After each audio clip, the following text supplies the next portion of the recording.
maqaan koo Sanii jedhama. Ani Gaanittiidha. Waaqayyo waan na godhe baay'ee nama kanatti jechuudha. Karaa raajii adda waliin godhe jechuudha. Inni guddaan ani akka gaheetti guyyaa irraa gahuutii fi dhugabaatu Waaqayyooti. Anaan qofaa miti maatiin koo duras jechuudha. Yeroo ibsituu maatiin koo gooftaan qabanii ordoffiin isaan hordofanii xonqaayitti bulu maatiin kootu jechuudha. Abbaan koo duras hundi isaanii isaan keessaa akka tinitti bakka waan akka tanaan irratti dawwalatu ana sinaan kadhachiisaa fi ifa idibachitti biyyatti jechuudha. Garuu isaan gooftaan qabanii yeroo rakkatan immoo akka furmaannis gara jiru beekanis itti dawwalatu. Gooftaan qabanii oo rakkatan duraan sama qaalu deemu achi ofumaata dhaban irratti dawwalatu. Anis na jaalatu jechuudha. Achi booddee obboleettii kootitu baay'ee bakka waa rakkatis maatiin koo soo rakkatan ishiitu irratti dawwalatee beelu rakkatee beelu akkasii dhukkubsatee irratti alatti utu ishiidha. Ishiin immoo garaatti baattee ture. Garaatti baattee ji'a 10 fi torbee lama taate. Indee qaalli yeroo dammoo makiinaan jiru baay'ee rakkisaadha. Daandii cufaa gatii ta'eefu bakka katamaatti asiqii ture mana sii kireessinaa haga deessutti yoo tasallee jireessu dhufee akka irra akkata sila ta'eefennaan indiddi. Anis bakka maatiinis illee akkas jedhanii indiddi bakka hin deemin waaqayyo beekaadhaan jedhe. Kasii gane waaqayyoodha. Waaqayyo akka gulunguudhaaf hin deemin jedhe. Achi rafeen abjuu argaan jechuudha manatti. Gaafa rafee abjuu argu kana operaasiinii taatiin argaa abjuu goote. Baay'ee jechuudha dura qaamni ishii dhiitee gaafa abjuu goote argu ganama ga'ennaan dabalu kaleessa mana yaalaa deebitananii doktoroonni baay'ee naa lolanii maaf teessanaa jedhanii deddeebinaa jedhanii waaqayyo beekaadha jedhanan amusii galgala keessa ka'uudhaan. Innaan dhufu bakka hin kadhachiisnee fi akkuma bareednaa daawwatte maal siin jedhan irraa jala keessan naan jala keenya waaqayyo akka garaa keetitti siin jedhanii jedhe garuu manatti hin dhufan. Achi booddee egaa akkasnaan jedhani booddee namani bakka akkashii waatu kan taane maaliif sababii nan amane maatiin koko waatu kan taane nan beeka gatii ta'eef achi torbee lamaan saatti bakka baay'ee callaqamnee irra maal taate ilaaleenyee jechuudha. Achumaan iddoo kanan taa'eeraati raajiin kaa'anii uffatanii naa kadhate. Gaafa isaan naa kadhatan afurra maaliin isaan ollaa ishiitii uffata ishii fuutee hojjechiistee akka ishiin operaasiinii taatu. Itti karoorstee turteeyyuu afurichi rukutamee isheen nagaa ishee miila ishiitiin dhaltee ta'u achumatti deessee mana ishiitti daa'ima ishee baattee mana ishiitti galtee kanaa waaqayyo.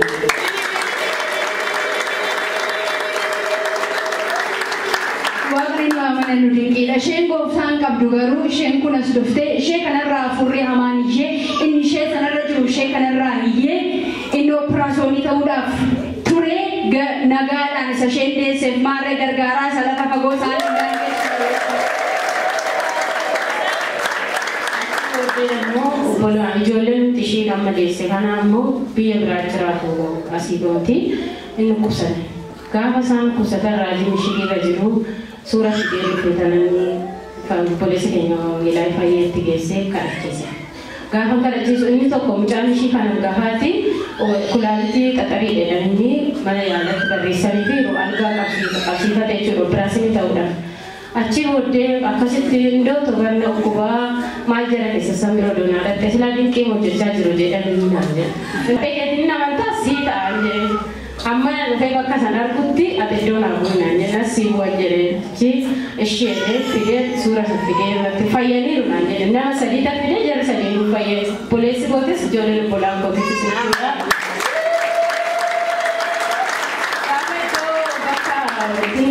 Kadaro bakka qabate gaafa dhaqee ilaalutti hin yeellamnaan jedhan hin beekonnaan jedhan.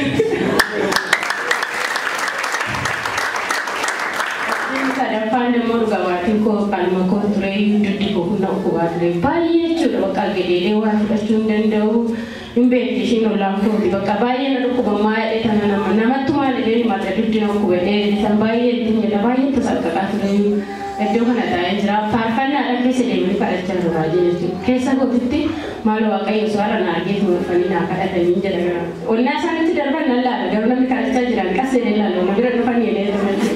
Achi dhufanii osuma faarfachaa jiranuu faarfannaa kana nu faarfachaa jiran wangeela isa fudhanii asuma naa kaa'an. Gaafa sana iddoo dudda kootii naa kaa'ani akka waan ibidda wayita keessa darbe sabooda waan hin ta'e beeku hafuura malee naa iyyee keessaa ba'u fayyaa kana isaa kootii fayyaa.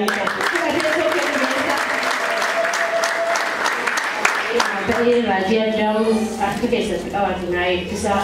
Waaqayyo sana eebbisu ayyaana isaasii babaa'isu amma dhumaatti jabeesses. Amma dhumaatti dhuga baatu isaa ta'ee fi warra afaan hundumaa boojii akka keetti qabadhu kootu maqaa Yesuusi. Ani maqaan koo Sukkaara Rattaan jedhama. Kanan jiraadhu asuma naannoo Gaaramtii kana. Ani wanti Waaqayyoon irraa na fayyise bara 2012 irraa qabee jechuudha. Rifeensi kan koo kun akka bakkeetti hin haadamu keessaa jechuudha. Gaafa haadamu kana haadamaa osoo hin taane fuuluma kana fakkaata, qaamuma natsaa kana fakkaata rifeensi koo duwwaasaa ta'a jechuudha. San booda maal jedhee gaafa laalu yoon irraa arge torbee har'a bal'achaa deema. Itti bal'achaa deema. Har'a yoo xinnoo arge torbee irraa bal'achaa deema. Kazaa namoota baay'een gaafadhee gaafa mana yaalallee dhaqeera. Gaafa mana yaalaa dhaquu na laalanii bal'atee hamma na ga'e jechuudha. Baay'ee bal'atee too ishii xiqqoosu. San booda gaafa mana yaalaa dhaquu na laalaniitu maanni kunii jedhanii suura kaasaniitu doktora biraatti ergu jechuudha. Gaafa erganii bakka wanti isaan beekamneeti turitoo deebii naan jedhan. San booda nan galee gaafa galu gizeen isin jedheeta inni bal'achaatuma deemu. Jedheetu immoo isa malee immoo ammas iddoo biraatti ba'e. Gaafa iddoo biraatti ba'u innis bal'achaatuma deemu. Rifeensa koo akkanitti walitti qabadduun qabu duwwaa ta'e jechuudha. San booda ka'in namoota gurguddaa innis abbaan manaa koo sin gaafata. Kun maal jedha birrii qulqulluudhaanii iddoo sana rigaa haadduu yookiin laashii isa jedhamudha. Kun qoricha hin qabu birrii qulqulluudhaan yookiin warqii qulqulluudhaan iddoo sana rigaa jedhan. Gaafa rigamee immoo yookiin akka haga madaa'utti bakkeen sun haa rigamu. Gaafa dhiiga deebi'ee biqiluu danda'a jedhan. Akkasuma kun immoo shunkurtii adiidhaan rigaadhaan shunkurtii adiidhaan sirriin homaa waan tokko jijjiirama qabuun akkasuma ta'aa deema malee. Wanta nama dhibu amma nama guddaa wayii gaafanne akkasii haati manaa bakkoo akkas taate jedhee too gaafate inni. Inni kun beeyii rifeensi haga dhumutti deema malee rifeensi iddoo inni irra bu'e sun hin guddatu waan ta'eef qorichi isaanii dhiigaa jedhame. Dhiiga itti godhattuu jenna. Ani maaliif furmaata dhabe waan ta'eef nan bo'aa yeroo baay'ee bakka wanta baay'eetu nutti dhaga'ama. Jennaani ka'een addaaqoo binneetu addaaqoo jedhalee.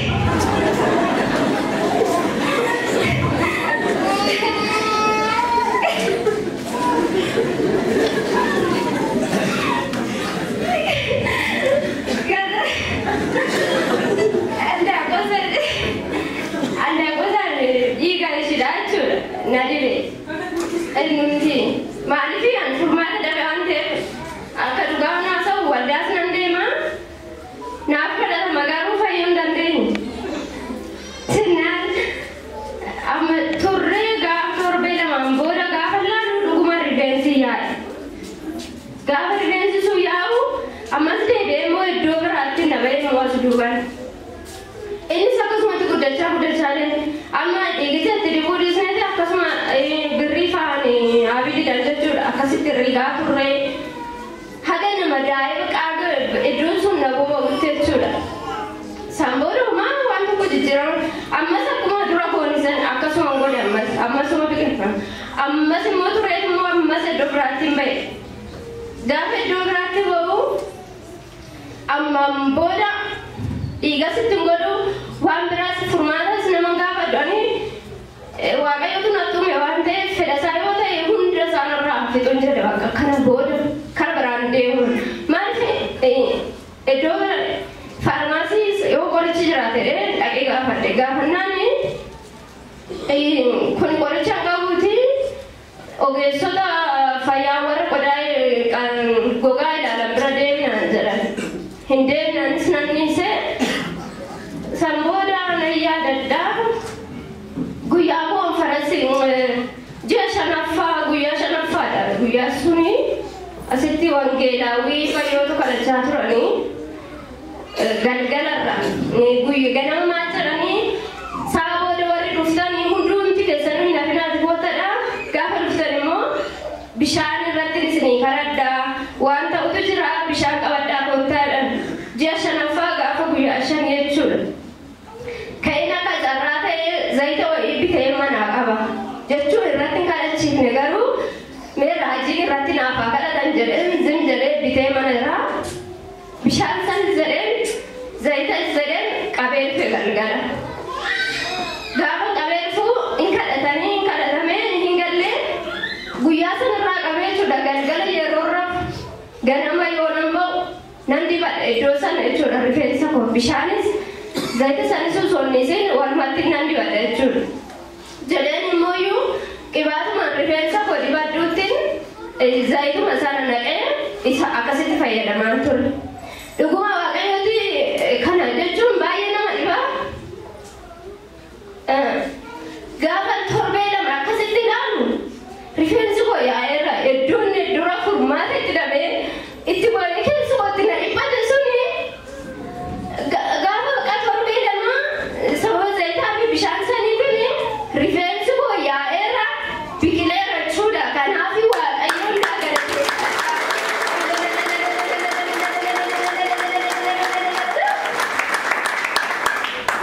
Qonna maqaalamee fi fayyuu hin dandeenye dhiigni Yesuus inni gannameef garuu bilisa baase. Kanaaf ammayyuu galata waaqayyoo. Tolemee maal jettaa warra akkasitti abdii kutanii jireenya isaanii yaalii baay'ee yaalanii hangafoota gaafatanii gorsa garaagaraa fudhatanii dhibeessa kan keetii miti kan biraallee maal gorsuu barbaadda isaaniif maal laamta? Ani wanta hin jedhu rakkina kanaa miti kan kana caalu warri rakkatu jiraachuu danda'a. Kakoo salphaadha jedhee yaadu. Mana yaadaa dhaquun nama sogeessas gaafachuun faayidaan qabu furmaatan argattu gaafa waaqayyo si gargaare maleedha. Karaa biraa deemurra garaa tokko wal dabbee tokkoon fuula waaqayyo duratti gaafa kufanii wanti sarara dhabame hin jiru hin jedha. Kanaaf karaa isaa koottadha. Karaa biraan deeminaan jedha. Dhugaatiin koo inni biraa immoo innis tureera kanaa kan koona qabe mangaaqa kana kan koona qabe afaan addaan banadhee akka namaatti nyaata nyaachuu na sodaadha yeroo baay'ee jechuudha. Keessattuu waan jajjabaata daabboo akaayikan baay'ee afaan kan kooseen biddeena jechuudha gaafa akkasitti waxiidhaan fataffatee maan kadhan nyaadhumaan qaba jechuudha. Gaafa akkasitti deema namni hundumtuu fayyaa fakkaata garuu keessi isaa miidhamaadha. Ani nambo yeroo baay'ee gaafa midhaan achi darbadhee dhiisu nan qabu. Gaafa akkasitti addaan banadhe kun yookiin akkasuma jala na darba dhugaa dubbachuudha. Kanas namni na arge baay'een jira manuma keessatti jechuudha.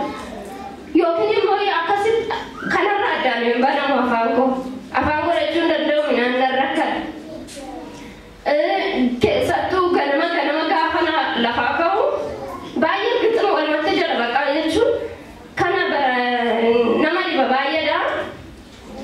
Isas yeroo baay'ee nan rakkadha. Isas gaafa konferensiin guyyaa waggaa 7ffaa waldaa kanaa jechuudha. Sadmaa guyyaa sadmaatii galgalarra raajifaanti kadhatanii xumuranii guyyuma san maqaa ganama waaqayyo har'a rakkina narra jiru kan hundumaa obbaafadhee galuun qaba na gargaari jedheen ba'ee osuma nas taa'us immooyyuu kanaaf hoo xarageen teessoota akkasitti rigaa ture dhuguma dubbachuuf jechuudha. Jechuun nampoo baqaan kadhannaa illee danda'an maali waaqayyo haga na arguu hin dandeessutti jedhutti jechuudha. Na arguu hin danda'u waaqni kun haga hin jedhutti. Sammooda konferensii sadumaa kan guyyaa sadaffaa jechuudha.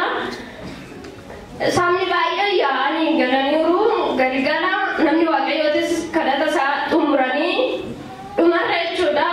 Nagaan gadaa baqaadhanii gaafa achi zoran nama waaqayyoo naani maanni keessa deebi'a moo naan jedhan jennaani lakki dhiifamaa.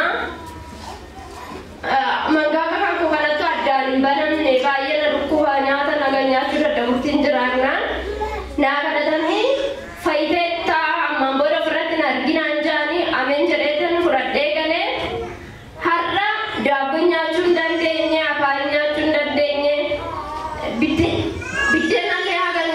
dhabutti hagan keessana waan barbaade nyaadha amma naa fayyeera